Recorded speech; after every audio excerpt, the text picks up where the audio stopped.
I need to do my homework more, I think. Well, I think that's... Am I going to get quizzed at the end of the month? It's like, have you done your homework? Have you done your Prince homework?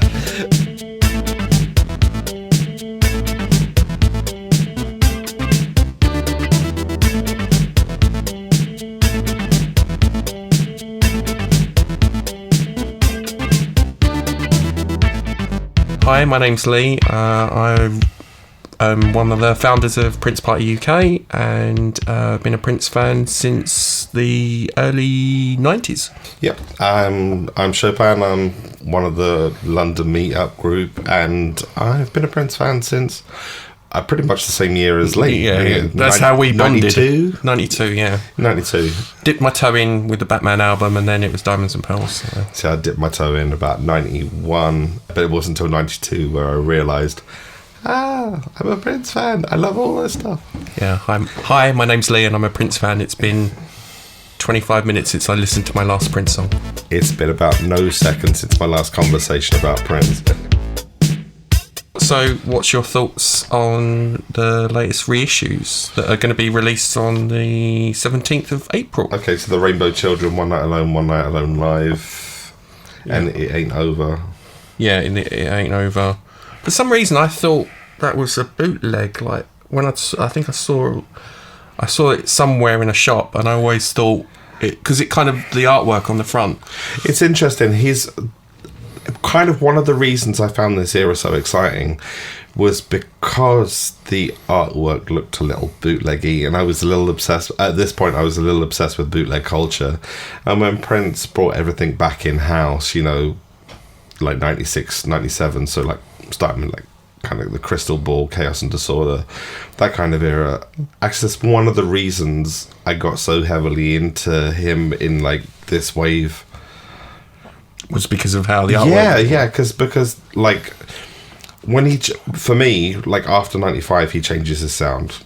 Chaos and Disorder and everything. Chaos and Disorder is kind of like the last of the kind of gold era sounding stuff. Mm-hmm. And then once Emancipation comes in, it was like, oh, this is completely different. New Power Soul, this is completely different. Again. And it was like the artwork, it was kind of bootleggy. So it was kind of like, all right, I'm used to... Do you think that was done on purpose, or is it just more to just get it out? And well, apparently Crystal Ball was. That's what Steve Park said, was that Crystal Ball was basically a reference to bootleg culture, and the reason the plastic disc was there was something that can't be bootlegged. Yeah, because I bought the plastic spindle, I think it was Brixton, and I remember seeing it. I think it was like £50 or something like that, and it was just all the discs in a spindle, and then you could go to a website and download the artwork, and it had all the tracks and stuff on there and everything, which I think you can still... I'll post the link up in the podcast. There's still a website that's archived all the... I think it's Prince Museum Online. Yeah. And it's got all the stuff... There's a little picture of me on there. Really? Yeah. I didn't know that. From the MPG Music Club, there's a picture of me on stage during the One Night Alone tour. I'm so going to Google that. Exactly. I'll show you the link to it. It's pretty I think it's Prince Museum Online. It's got all the websites, and I think the Crystal Ball website's on there, and you can still see all the stuff. As an aside, talking about this artwork for this era, is that it's interesting that Graffiti Bridge is Steve Parks, you know, doing what he's trained to do, which is the painting, and then it's the same person doing Crystal Ball and New Power Soul is the same artist kind of learning this new stuff. Yeah. And it's interesting, it's the same person, but the aesthetic is totally different. To match the change in style? Well, yeah, exactly. So he surrounded himself with people that changed as much as he did, you know, and kind of just went on the ride, and I think that's kind of interesting. Yeah. So what's your thoughts on the Legacy Reissues then? As someone who missed out on the Rainbow Children vinyl first time around, I'm extremely happy. Because it's like gold dust, isn't it? I remember someone posted up a video. I've seen them go for like 6. I mean, I remember seeing it, the original ones for like It was originally £35, but I missed the last one in the shop by about half an hour, so it was £35, so I was gutted. Then it was at a time when I weren't earning very much money, so it was like 100. Then it went straight up to £100 like a month later, and then it stayed around 200-ish. Is it still? What's that? What's No, the price? until he died, and then for some reason, the minute he died, it went up to 600 to 1,000 for the original vinyl. Yeah, I saw them for about between £5 at the lower end, 1,000 at the higher end. And the weirdest thing about that is my immediate thought when he died, with all of this stuff going up in price, I'm like, I don't understand, because it's more likely to be reissued once he's died than with him alive. Like, because Prince isn't going to reissue the Rainbow Children. He's got the next 1,000 albums to release in his head. You know, Rainbow Children is a long distance, but like from a reissuer's point, the minute he passed, you know, one of the immediate things I kind of thought of was, you know, after the initial shock of, oh, it's sad, was like, okay, so I'm guessing the Rainbow Children's going to be reissued at some point. And it was like in the first week, I remember thinking that. So with the original version of the vinyl, and when the reissue comes out, what happens to the price? This is probably a really stupid question. No, I think it stays the same. It stays the same. Because, first of all, it's black vinyl. It's not clear vinyl. It's still a first edition. Mm-hmm. You know, the first edition of Charles Dickens, you know, A Christmas Carol. That's what I thought. It's still the same price after every reissue of A Christmas Carol. It's still the first, from a collector's point of view. I mean, it's the same thing happened to His Majesty's Pop Life when they did it for the record store day. So when I was out at Paisley in April for the celebration, we heard rumours, Sony Legacy were there, and we heard rumours that Rainbow Children was going to be issued, so we kind of knew it was going to happen. So, not surprised that it although I'm pretty sure it's a safe bet that, you know, think about the albums that have been left that haven't been reissued, things like News, Expectation, and C-Note, which would make a great triple reissue. As long as we've. Do you think that's going to happen? Do you think we're going to get? Yeah, why not? I mean, did anybody think Chaos and was?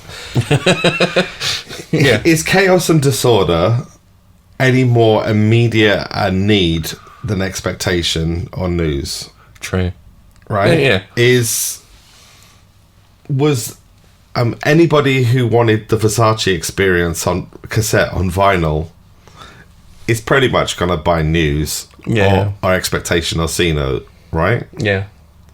At this point. And also the originals as well. Well, those weren't. It wasn't a reissue, but it was more Expectation, Chocolate Invasion, Slaughterhouse have never officially had a physical release. Yeah, that's what I was going to ask you. Do you think that we'll see any physical releases of them?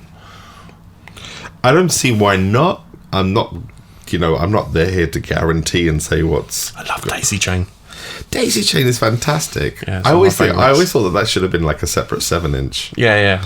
But you know, like, that's another thing. The MPG Music Club singles that they did, the CDs with like Peace and Super Cute and Gamilla and stuff. That would be a great series of 7 inches to come out. Yes. Right? Doing with 45 vinyls. Why are you not working there? Seriously. Hire this guy. With the artwork, because they were like flat card CDs and with artwork on each side. Like, can you imagine Daisy Chain Gamilla 7-inch with the artwork on both sides? I would be into that. That's a really good... Yeah. The only thing I would request and beg and plead with the estate is with News, please make it 180 gram vinyl, whatever the color is, make it 180 gram full, you know, audio file. It deserves it. Plus, can you make it so it's the fold out artwork? So it's the fold out, like the CD where it folds out and it's a compass. Yeah, I was going to say it should be like a compass. And also make it, rather than try and compress it onto 2 songs on each side, which I don't think you can because they're 14 discs, that's going to have to be a double album with 1 song on each side. North, East, West and South. Because they're 14 minutes, you can't fit 2 of them on... Yeah, so North, East... West and South. just 2 discs, 1 song each side, 180 gram full pressel. Yeah. Yeah. So yeah. Yeah. That's the only. Well. Do you think that can be done? Yeah, it can be done, can't it? Yeah. Yeah, that would be the best way to do it. Yeah, I'm just trying to work that out in my head. Yeah. Rather than See, try and cram. Why are you not working there? Seriously. Hire this guy. If they do it now, then they know. This is my audition tape. I'm currently looking at a job at Paisley Park. I was a trained archivist. No. You can download his CV via this link. I'm available to relocate to Minneapolis or Los Angeles. Yeah, exactly. So that's Rainbow Children. Are you happy? Because obviously we talked about this before we started recording. Was about the artwork and the mat. Okay, the idea of these being reissued, I don't understand being anything but happy that these things are coming out.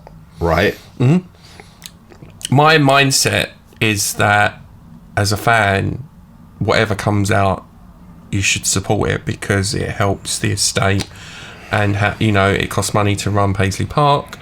The visiting numbers for Celebration have been dropping, so just support it, support the music, support Prince as much as you can. That's my, I don't critique. I don't feel that I should be criticising what is and what isn't being released, as long as there is stuff being re-released. I think you can critique. Critique is always good, like the Rainbow Children, the slip mat that comes with it. It's great, the idea of it coming with a slip mat. Problem is the slip mat would look better with 2010. So when you reissue 2010 on clear vinyl, give it a Rainbow Children slip mat and we'll just swap them around yeah. Right. Because I remember we talked about this, so someone photoshopped it with the image of him. Yeah. The cover of the work. Yeah, single. that was it. The work. Yeah. I think that's a poor choice. So you can critique that. Wasn't there a criticism that the vinyl was clear and it should be purple like the other reissues? Or you don't think it doesn't matter? Sure, fine, whatever. It's Rainbow Children on vinyl. Stop complaining. It could be a picture disc of Donald Trump. I will still play it, but no, don't do that. No, I don't want it, but it would be a. Yeah, I see what you mean. It does. It's coming back on vinyl. Sure, appreciate it. Again, these are critiques, and critiques are fair, and what you'd prefer is fair. I think the problem is with high emotion in fans of someone that's recently passed. A lot of the time, the critique goes into the realms of this is what he would have wanted, that's what he would have wanted, this is what he would have wanted, rather than I would prefer. Yeah. And the truth is, all of my critiques about any of the reissues is I would prefer, not he wouldn't want that, because I don't know Prince. I know his work, and what I know of his work and him is what he wanted in the morning was not necessarily wanted in the afternoon. Yeah. So the idea that you can predict what he would have wanted 4 years down the road is ludicrous. Yeah, it's true. Any more thoughts on the Rainbow Children? Or? Well, apart from the fact that it's a stellar musical moment, plus it's a stellar musical moment with lyrics that I personally find problematic. I really find that religious approach so different to Lovesexy, but I was still moved by parts of it. She Loves Me for Me and Last December are still beautiful songs. Family Name and Everlasting Now are still very interesting takes on American civil rights history, especially when you think about them being recorded at the same time as something like Avalanche, which is on One Night Alone, and also the live version of Avalanche on One Night Alone tour. I find it a very interesting musical moment, even if I find some of the more dogmatic religious stuff problematic. But this was the same time as the Kevin Smith stuff, wasn't it? When they did the talks. Well, Rainbow Children was the year before, I believe. Oh, no, that was that year. Yeah. And that was the album that they talked about where Kevin Smith interviewed the fans, or am I wrong? It's one of those celebrations. I can't remember which one it was. I think it was... Because that was where... it was the one where Rainbow Children was released. Yeah, and Kevin Smith talked about Prince holding up a copy of the Bible and getting people to move different sides of the room and stuff, and Yeah. it was very much about religion. And it's interesting that of all the footage of Prince that we know about, that's kind of my least important to see. yeah. I mean, I'd love to see the live shows from those celebrations, but that footage of that particular moment. Well, he said it was never going to see the light of day anyway from the start. So, if I remember his story correctly, that's 90% of what Prince did was never going to see the light of day. Well, that's what the assistant. That was part of his story. Yeah, the story we're talking about, the assistant, where she takes Kevin Smith to one side and said, "The majority of stuff that I've worked on won't see the light of day." So. And since then, they made 3121 the movie. Yeah. Do you ever think that would see the light of day? I think anything is possible at the moment after, like, I Feel For You demo. My hopes would be that some stuff from the 90s, mid-90s, the more sweary, freedom fighty Prince, angry at Warner Brothers Prince comes out. But, I think, they're going to have to milk the 80s a little bit more first. It's true. So, One Night Alone? One Night Alone. Here's the thing. To say that One Night Alone is an album that's been previously released, therefore, it's not worth... some of the arguments about not reissuing some of these things, like, well, give us something new, not One Night Alone. Well, let's talk about One Night Alone and how it was released. The fact of the matter is, before the streaming, it's pretty much on CD. It was available for a year if you happen to be one of the people that paid $100. That at the moment, What, original ones? Yeah, the original ones. I've seen it for above 100 for the original ones. So the original CD, and it was never on vinyl. No. It was, it was originally a CD that came as part of the music club. So if you'd paid $100, you got One Night Alone CD. That's the only physical release. It was available for 1 year if you paid $100 to be part of a club. Other than that, it was just digital streaming for a few years until 2004, and then that all came offline, and then it wasn't officially available until Prince's deal with Tidal, right? Yeah, which is 2015. 2014. It was 20. Must have been 2014. No, 2014 must have been 2014, 2015. Definitely to 2014. It was with Hit and Run, so it's about 2014, 2015. Yeah. So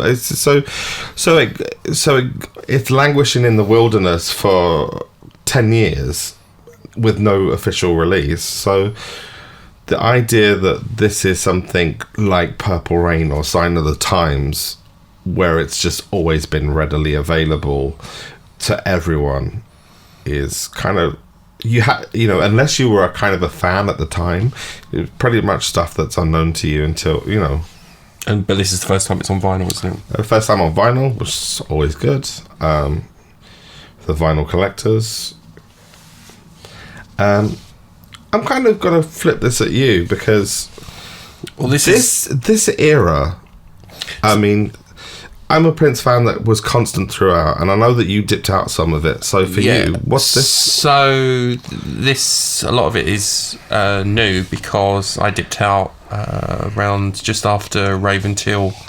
Obviously, a lot of stuff going on in my life. I'd just become a dad, and I just started my first job, so I had a lot of stuff going on, and then I think I came back 2007, and then saw him 21 Nights, then got into like musicology, loved the musicology track, 3121, musicology, Planet Earth, so I came back, and then Planet Lotus Flower, and Lotus Flower, I became a member and was on the website, and I always loved his, and this is one of my things, is his creativeness with the websites and the online stuff. I was a member of MPG Music Club, and then obviously when Lotus Flower came out and you signed up and you got the t-shirt, I remember the t-shirt coming, it was like I remember joining, and then I think the T-shirt came like 5 or 6 weeks later, and I was like, oh yeah, I completely forgot I was getting a free T-shirt. And you actually got your T-shirt, because a lot of people didn't. Oh, didn't they? Because I remember I was at our first the party that I met you at, and I remember Neil had the Lotus Flower T-shirt, and I think I was wearing the Lotus Flower T-shirt. It was like, oh, you had a T-shirt too. Yeah, I know. It's like, oh, right. I thought I was the only one. It was like one of them things. It was like, I thought I only had the Lotus Flower T-shirt. Yeah, and I loved the website on that, and you could navigate all the albums and all the interaction, all the hidden stuff as well. But I remember it was just incredibly slow and laggy and stuff like that. I think that's available on the Prince Online Museum, which was created by, I think, Sam Jennings is the guy. Sam Jennings. Sam Jennings, I think, was Lotus Flower on. Yeah, and I think he's archived all the websites, and you can, because that's what I like to do now. I like to go through it and remember what websites that I remember and stuff like that. So, and what things I downloaded and what things. Because remember the orb and navigating the videos and stuff like that. So that was so good. It was, but it was, and this is, I don't think Prince gets enough credit for his connection to the fans with technology. I think that's always. I think because he never sustained any of them very long, because Prince can't sustain much long, because he gets bored so quick, or he got bored so quickly. So by the time Lotus Flowers, you've created this great format, it's like he's already kind of gone, oh no, but the future is that now that this exists, the future is something else. But his technology, his love of technology and how he connected with the fans has always been one of my fascinations and one of my topics I like to talk about. And I'd love to see some kind of subscription service with the estate of bringing back, I know it's been mentioned by some fans about bringing back MPG Music Club and doing some kind of, because I know people like collecting all the vinyl and stuff, but I'm more of a digital person. I would like to do some kind of subscription service where you can see a lot of the archive stuff, or you can get new digital releases or music videos, or some kind of subscription service, the Prince version of Netflix, something. See, my interest would be let's go off topic about the reissues or anything. But this is all. But this is about how the reissues will be present. You can argue how not argue. That's for other online places. But you can discuss how the best to present it. And for me, I think the online subscription service is an interesting one, but I would approach it in a more archival way. What you would have is, of those 10,000 cassettes they said that they found, like this month's object or this month's cassette or DAT tape that we found is this. And then you'll have all the pictures like you do with the... kind of like this is what we found and this is how we're archiving like an archive update thing. And then you kind of have like a news feature about this is what we found, this is where it's from, this is the era, these are the notes that we found with it, or then you'll have 24, and you can have the option of like an MP3 stream, but you'll also have a 24-bit WAV DAT mode as well. So it could be a subscription service, and it could not only be not limited to just audio. It could be documents and video as well. A script that never got made. This notebook is now a book. Like a PDF document of a script or anything like that. And you could a digital archive, exactly, and accessible by fans. Accessible by fans. Maybe not the complete archive, because you want to curate more commercial releases. But this could be a place where, for the super nerds to, it doesn't cost much to present it. You don't actually have to physically press any of this stuff. You're archiving anyway, so it could be as a repository for the existing archival process, and it's revenue for the estate. Exactly, and there'll be a couple of thousand nerds that'll pay through the nose for it. I mean, hello. Yeah, no, two of them here. I'd do that. Yeah, exactly. Two of them here. Wow, right. He called me a Prince nerd. I've been ordained. Oh, I think that was... No, didn't we have a not conversation a question. couple of weeks ago? And it was like, I said something, or I remember saying something, and it was like, oh yeah, I do know my Prince stuff, because sometimes I doubt myself, and I was like, oh no, I do know my... Oh, that was it. We was talking about the tape. Yeah. That got released of the Versace experience. No, it was the Sampler experience. experience. It was like, oh yeah, I did know. I do remember what. Well, I think it. To me, it's not a competition. No, it's never a competition. But like I said, sometimes if you love 5 albums and that's all you're into, you're still a fan. yeah, exactly. It's not going toe to toe or anything like that. I Playing can't- trump cards with Prince stuff. Right. So what should we talk about now? So I haven't finished with One Night Alone. Okay, you haven't because finished. One Night Alone. Okay. Is musically beautiful. I fell in love with this album. Driving around Toronto on one snowy day, listening to Avalanche. One snowy week. It is a beautiful snow record, and it and Snow record. Okay, yeah, go on. That kind of. It's mental image of There's summer records. That's a perfect record for listening to on the beach. yeah. This is a perfect record for driving on a snowy day. I understand that. It's kind of like Charlie Brown's Christmas theme, the Garibaldi kind of like, the plinky plonkiness of it is kind of almost like snowdrops, the delicacy, and it's got some power behind it. Very interesting song choices. And was there any music videos or in terms of nothing? Was nothing? Well, there might be. Yeah, there might be. Yeah, that's something for people who work in the vault to find. Yeah. So during that period, how was it? How was it marketed? Because I can't. It was marketed as you join the music club, pay your $100, you get priority access to sound checks and live shows, and you get 4 CDs. Mm-hmm. And the 4 CDs were One Night Alone, the 2 discs of One Night Alone live, and the LA Nova, the after shows. Now, if you have a look on the sleeve of One Night Alone, you'll see that there is 3 unhatched eggs and 1 hatched egg of the symbol, which is the CD itself. Because it was the first of the 4 CDs that was distributed. So the artwork itself tells the story of what was meant to happen that year. So those 3 blue eggs on the cover of One Night Alone are the other 3 live CDs. See, this is why me and you are friends.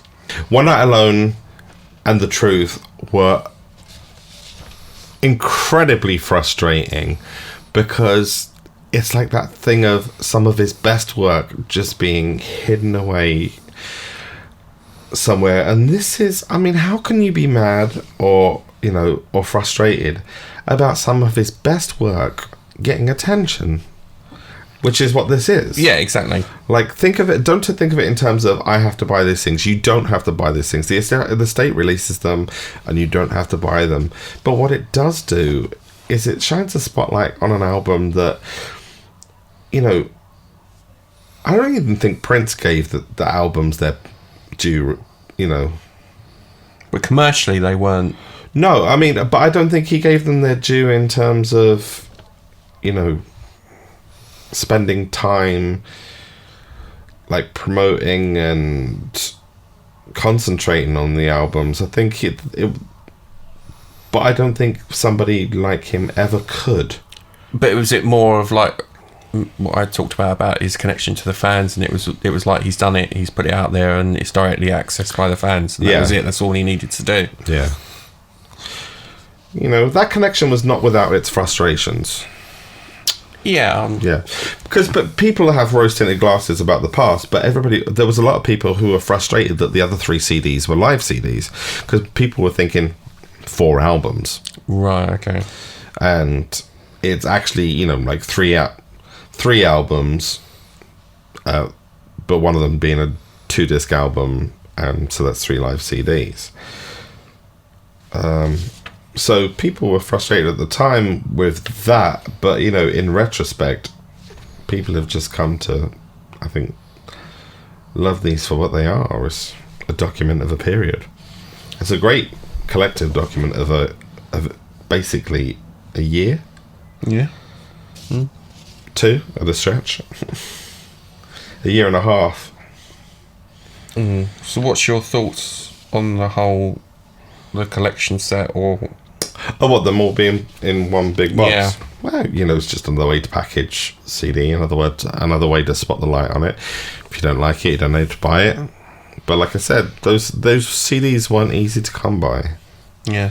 And given that box set is selling for less than the 3-disc version did in Tower Records at the time when it came out.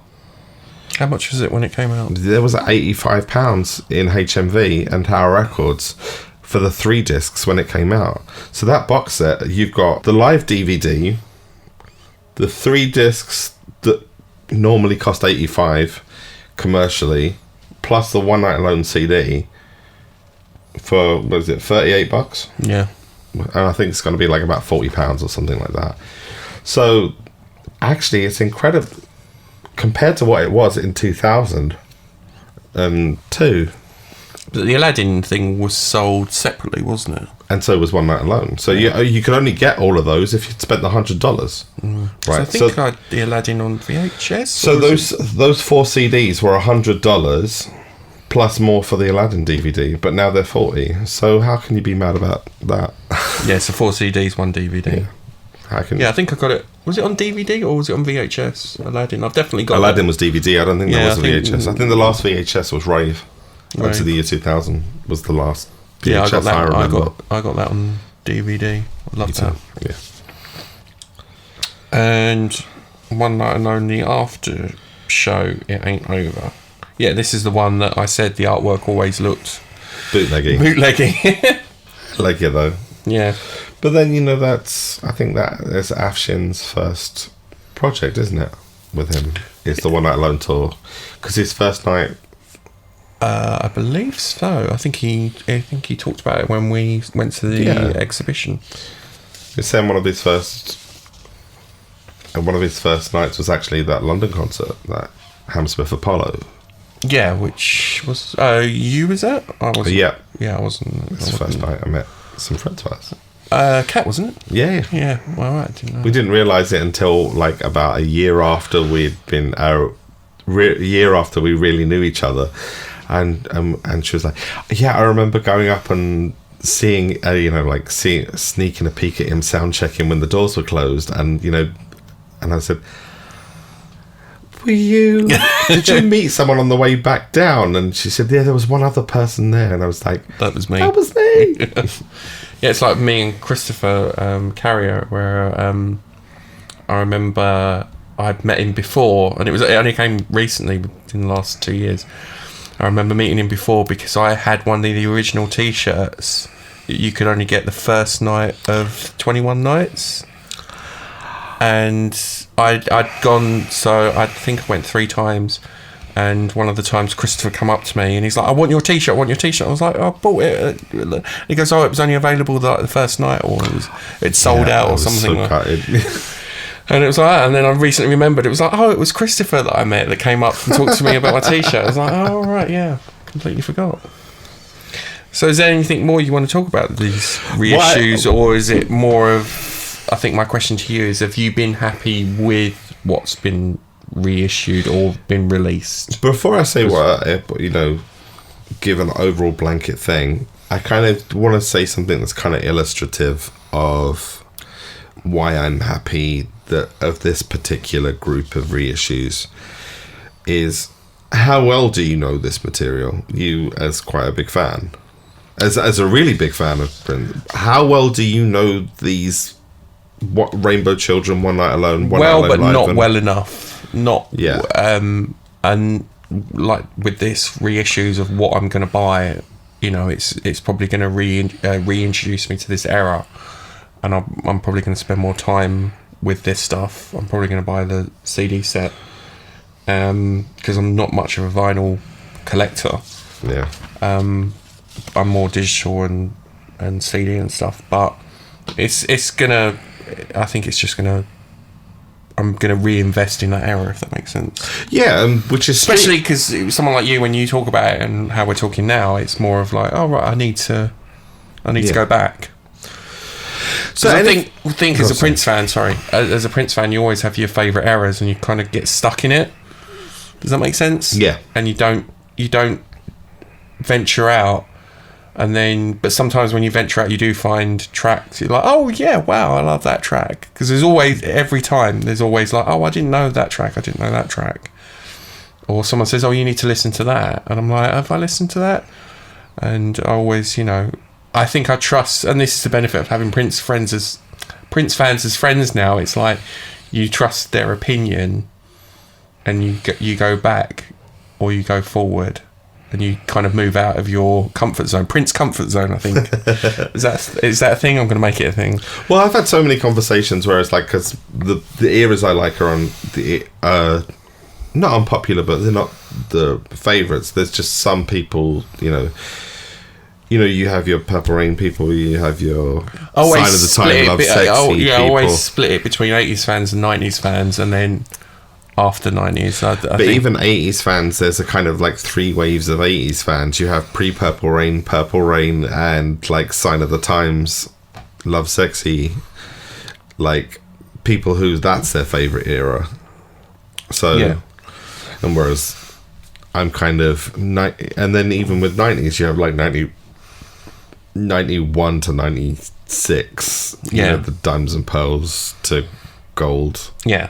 That's my strongest. 91 to 96. 97 is my strongest, and then from 97 to 2000 and I'm okay, and then anything after that, and then up to 2007, and then from that, but then I'm kind of stronger in the last years because of my involvement, my massive involvement in the community after that, and kind of on the pulse and the hit and run tours and everything going on with social media blowing up and everything after that. So I've kind of got my strong periods and then my blank periods, and I think this era stuff that we're talking about now is kind of like my blank period of something I need to do my homework more. Yeah. I think.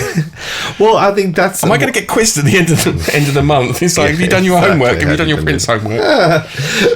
One of the things I think is one of the few things apart from each other. Yeah. And I mean that in a kind of community sense, as in what we found with other Prince fans. One of the only good things that has happened since he's passed is the ability to take time to digest periods that were like kind of rushed through because there was just another album coming.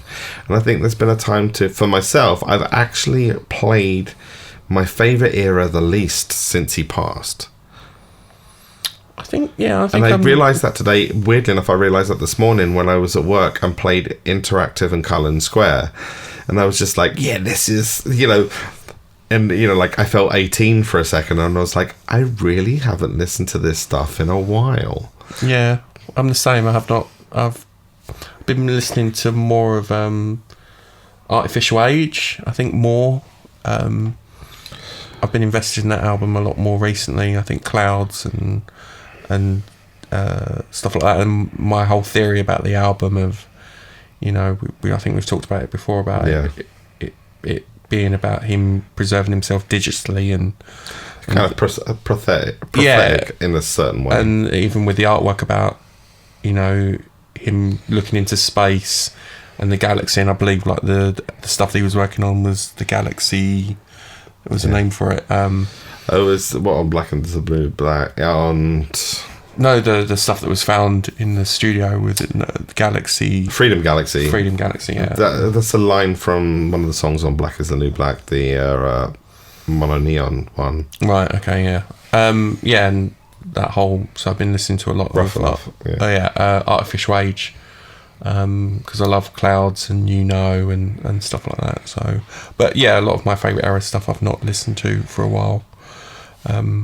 I've been taking, actually, weirdly enough, I've been taking time to, because of the deluxe edition of 1999 and the deluxe edition of Purple Rain.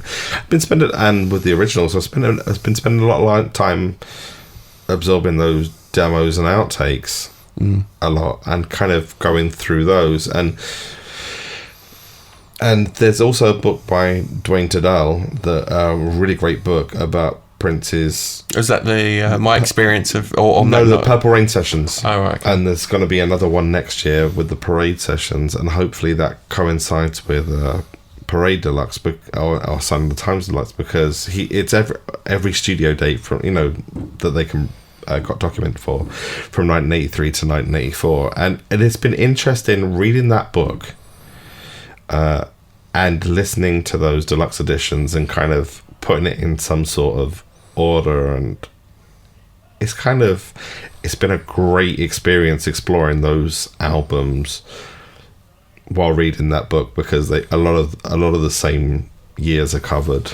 Yeah, and at least the same relationships and his work ethic. And when you read something like that, do you then go back and listen to the specific albums, or do you read it? Oh yeah. But to be quite honest, I was never really somebody who was like, I knew New Power Generation albums, I knew Maite's album, I knew 1-800 New Funk, I knew Mavis Staples' The Voice, I knew those albums, like those kind of protege albums from that era, Carmen Electra. I never really knew Time and Sheila E. albums that well. Okay. And reading that book, because I think that's another important thing, I don't think that book would have really... Do you have more appreciation? Had the same meaning.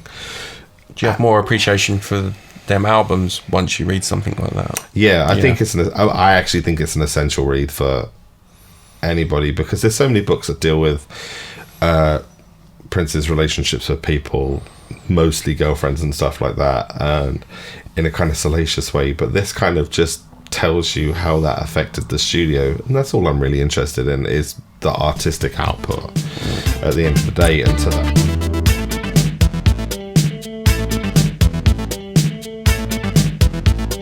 so it's been 4 years right now. Mm-hmm. Yeah, 4 years in April. It's 4 years in April. If you count the individual tracks that weren't released before he died, that is released now, it's about 64. Yeah. Oh yeah, you did. I did a count, and I was so surprised. I was just like, okay, let's see what is. I was expecting something like 30 songs. Do you think the pace, like, between releases has been okay, steady? I think it's not been too much, and it's not been too little. I think it's I'm the worst person to ask, because like, I'll have it all tomorrow if you want it. Yeah, I want to eat all the ice cream. Exactly. I mean, I wanted to vomit Prince tapes. Yeah. Eat some. Well, standing outside Paisley Park, rubbing your arm, going, "You got any more reissues?" I won't tell you what I'll do for a 1995 Ultimate Tour soundboard. I always remember that. I think Reverend done it, the Photoshop of the Paisley Park, and it looks like it's had a whole blasted through. And I think at some point I was going to Photoshop you, like, running out with everything. I think back in the day I Photoshopped a thing, like it was like an episode of Hoarders. With the Paisley Park edition is just like one cleanup team tries to convince one hoarder to release thousands of hours of unreleased material. Yeah. But like, I know you want everything now, but do you think the pace of the reissues? My own reissues is one thing. Okay, reissues I'm just happy with. They come out when they come out. Reissues are great. That's stuff we've already had before in whatever form. There's so many formats that they can come up on. You could have the MPG Music Club Adios as a podcast, and you could charge for that or free for that, what have you. I mean, those could be a digital only. They probably don't lend themselves to any kind of physical release, but you could have them as an online podcast, just promoting the idea of Prince's prolificness. You can have all of those. You can have a compilation of songs that were never released physically. You know, That Girl Thing, you know, the stuff from Third Eye Tunes, That Girl Thing. Yeah, there was a lot of stuff. Same page, different book. P-Funk. What else? You know, like there's so many that I'm actually drawing blanks. But this is where Glass Cutter, you know, songs, Silver Tongue. Just there are so many good songs that were just tossed away that day and gone the next. Some of them were gone the next week. You know, like, you know, there was just some songs that were just like up for a couple of days and then gone. But this is it, you know. I think with the reissues, with the vinyls and the CDs, there's a physical product stream of revenue, but I also think, and in reality, that has to be profitable. Yeah. And part of the reason it needs to be profitable, because here's the thing: people talk about archiving like people do it for the love of it. Archives are expensive. Yeah. To keep your stuff in Iron Mountain is expensive. To keep your stuff in a fireproof, you know, like with a place with fire suppressors, a team of people making sure that those older tapes aren't degraded. I get why they're going through the 80s and, you know, like stuff, and that they're finding lots of tapes from like 1980s, 70s, because you go through that stuff first, because that's the stuff that's prone to degrading. However, I do actually worry about some of the CDRs from the late 90s, because those can fade just probably. Really? I didn't know. Well, those can fade. Those can fail a lot faster than some of the tapes. So I hope that the CDRs are not been left in the sunlight. Yeah, I think. And sometimes you look at some of those pictures of Paisley Park the day. Yeah. And there was like blank CDs that probably had test mixes and stuff like that were just kind of festooned across the floor. Yeah. So I hope that they're being restored. This stuff all has to be profitable in the real world, not in the fantasy world where we all get to open up, where they get to open this massive archive and just flood the thing in one day. In the real world, this stuff has to make money because it takes money to store. It has to make money. You know, Paisley Park has to make money because they have to pay land tax. Do you know what I mean? Yeah, the realities are just you know, what they are. That's how I think about it as a Prince fan. Of everything costs money to preserve. Running Paisley Park costs money. So whatever colour vinyl they want to reissue, the new reissue in, fine. Embrace it. Yeah, Don't criticise. Yeah, you can criticise, but just make sure it's a productive one rather than just kind of saying, you know, this is so and so is, you know, so and so. You know, I'm guessing I'm reflecting internet speak of so and so is the devil. They're just trying to, you know, do this to his legacy, or they're trying to disrespect him personally. If they don't choose the colour of vinyl that I wanted, that they're disrespecting his legacy. In terms of new stuff, I get why they're focusing on the 80s commercially. I get why they're working on the 80s actually logistically, in terms, because they're going through the old tapes, and the old tapes need to go through first, and they're the most prone to degrade. However, personally, I'm kind of ready for a little bit of a deeper exploration with the unreleased stuff. I mean, the originals. Do you think that's what fans really want? They want the unreleased stuff. Fans really want it all. Fans really want basically to walk into Iron Mountain and just have a copy of everything. Yeah, can you just stick this on a hard drive, please? You have to take what fans want with a pinch of salt, because, like, two random fans in love with the same era. What is it you want to see? What is the one thing that you want to see more than anything else in the world? I was going to ask you the same question because I'll be stuck for an answer. It would be anything. Like, I'd love to see a digital version of The Beautiful Experience as either a DVD or something that, or anything to do with gold or that period. Yeah. Like the tour stuff, tours. My first Prince concert I went to was the gold era. which was because they had the multi-screens, which was filmed multi-screen. There's a multi-screen soundboard, pro shot show of every night ready to go. Yeah, right. Okay. I'd love to see that, because my memory of the show, I remember Marte flying around and Maurice Hayes flying around. I remember the set and some of the songs, and I remember the video on the screen saying release date never. Yeah. So I'd it's just more for my own. I haven't got much, and obviously it wasn't in the day of mobile phones or taking pictures, and probably wouldn't have been able to do it then anyway. But I'd like to have things that I remember that I went to that I could have. Yeah. I think one of the reasons why that era is important to document, and because so far none of the celebrations have showed any footage from that era. I don't think. No, I don't. They've not showed any footage from that era, possibly because there's so much swearing that it's you know. The other thing is as well, it's one of the more important eras. Okay, so 2000s is important because of his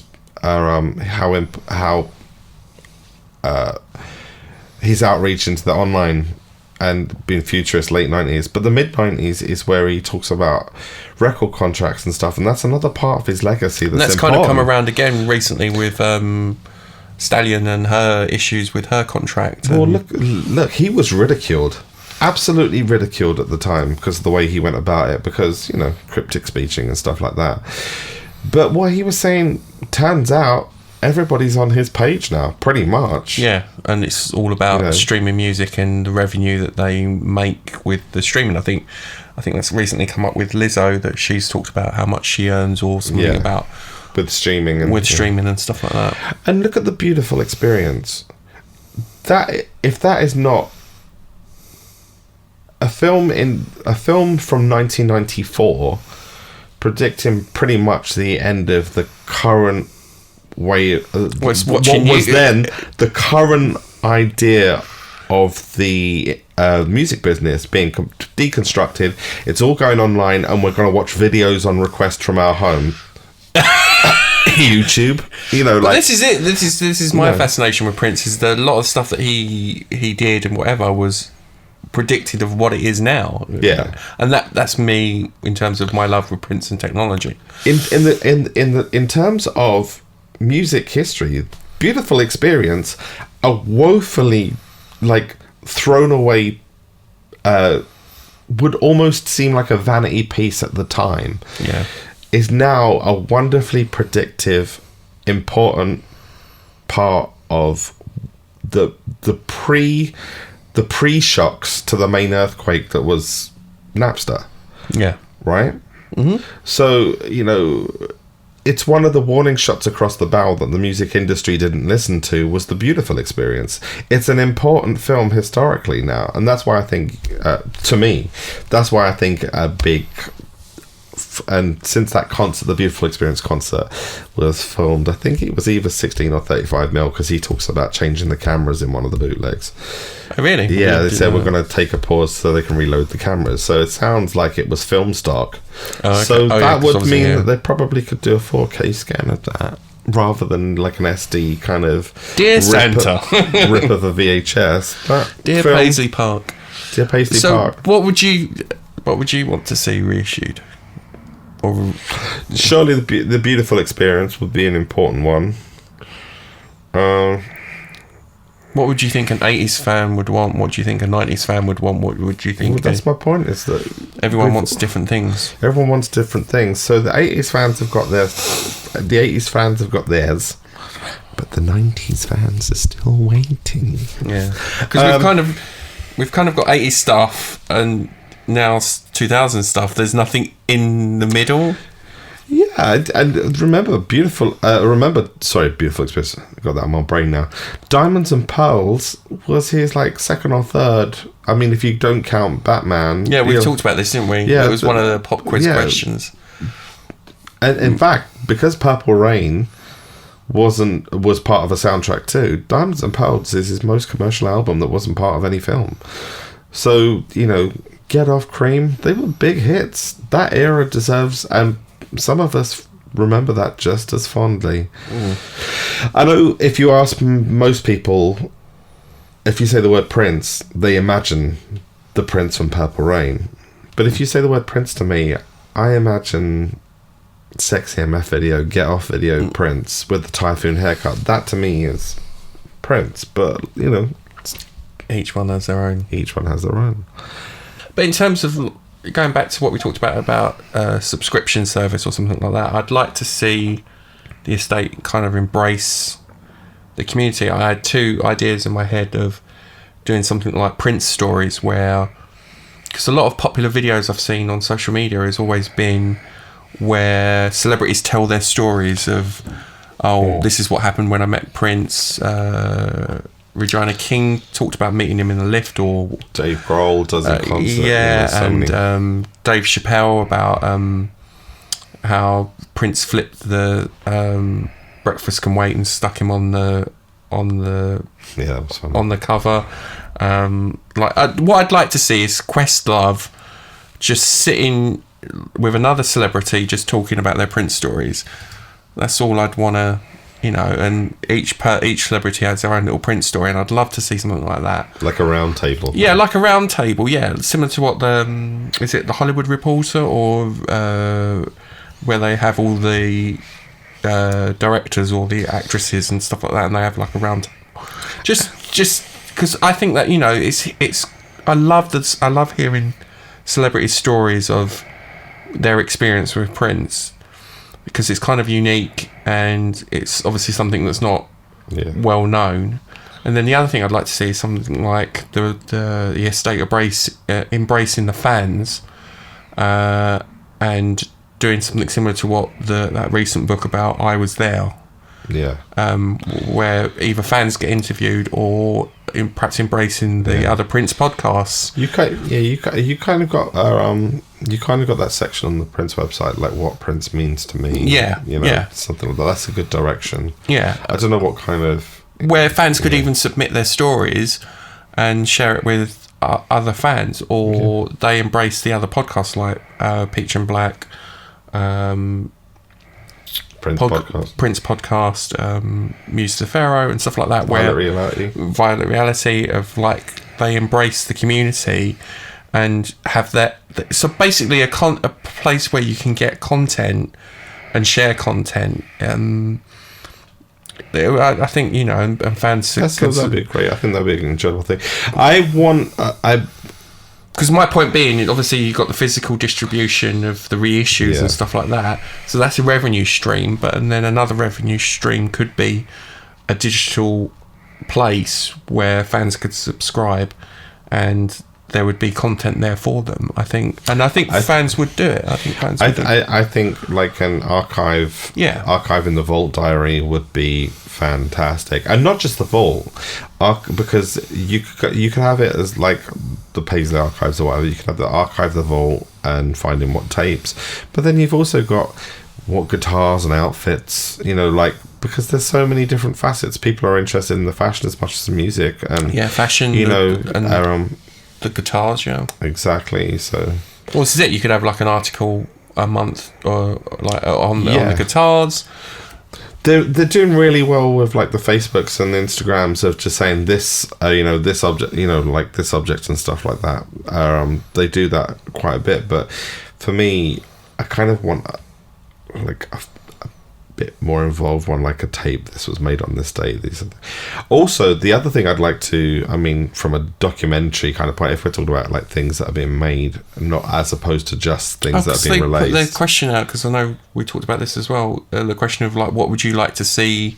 Was it reissued or on sale? I immediately put Mike Gun in big capital. Did you? That's exactly what I said. The gun Mike. It was like, what would you? Because obviously we've got the 3 chains of gold that I bought when I was out there. I've got the gold chain hat. Yeah, and the 3 chains of gold. 3 chains of gold, and it was like, you need the Mike Gun to complete the set. I'm pretty much gunning for the entire My Name Is Prince outfit, but you know.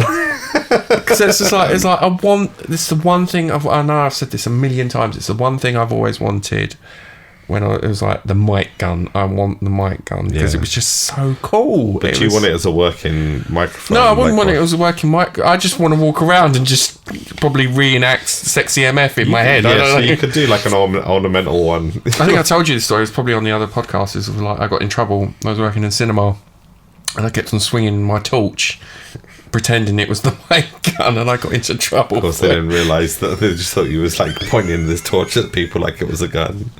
Yeah, I kept on spinning it on my finger, and it was like, oh yeah, it's like this. So ever since then, I've always wanted the mic gun. But yeah, so that's I think this is it. I wouldn't mind a documentary or something where they, or like kind of like, say, content clips for the Prince YouTube or something, where they take a tape out of the vault and have the engineer come in and listen to the tape of an unreleased song or something, and the engineer that recorded it was in the studio with him, talk through it. Say something from 1983, and you'd call in like Peggy McCreary, or you'd talking about, and you'd invite in Susan Rogers, Kyle Best from the 90s, Sylvia Massey, and that Michael Koperman. You bring them in with a tape that they engineered, and they talk you through They talk you through that session with the tape there. Yeah, and that would be interesting. And the geeky part of my head is like, oh yeah, you could live stream that, and then that gets archived, and then people can watch it. It's like I said, it's the Netflix for Prince fans. It's MPG Music Club Plus, I suppose. Yeah, and especially in this day and age of subscription services, I think the content is there, and you can create. There's the archive content there, but there's also content that you can then create and monetize that. But there's also. You got the thing that there's more content than you can actually release in one lifetime. So, and obviously with that content you wouldn't release it all, you would do it monthly, because once you would want people, if they were subscribing, you want the content, you want people to not just subscribe for 1 month and then quit, like go through the whole lot, and I don't think anyone could anyway. No, you can have things like there's internet TV companies or production companies where they have several different shows, so you could have it like that. You can have one show, Prince Plus. Yeah, you can have like rehearsal or live thing gets a rehearsal. Isn't that what he did with the original MPG Music Club? He did like releases monthly, yeah. But what you could do is, of each month, you could break it down into 4 different programs. So a new live or sound check or something on the first week, a new video clip on the second week, a studio take or demo on the third week, and a content like engineer going through the tapes or something like that, or a kind of tour around Paisley Park, camera tour around Paisley Park, or focus on a room in Paisley Park on the 4th week. So, and that repeats itself, well, that's the other thing. If you for people that can't afford to go to Celebration, or stream that online.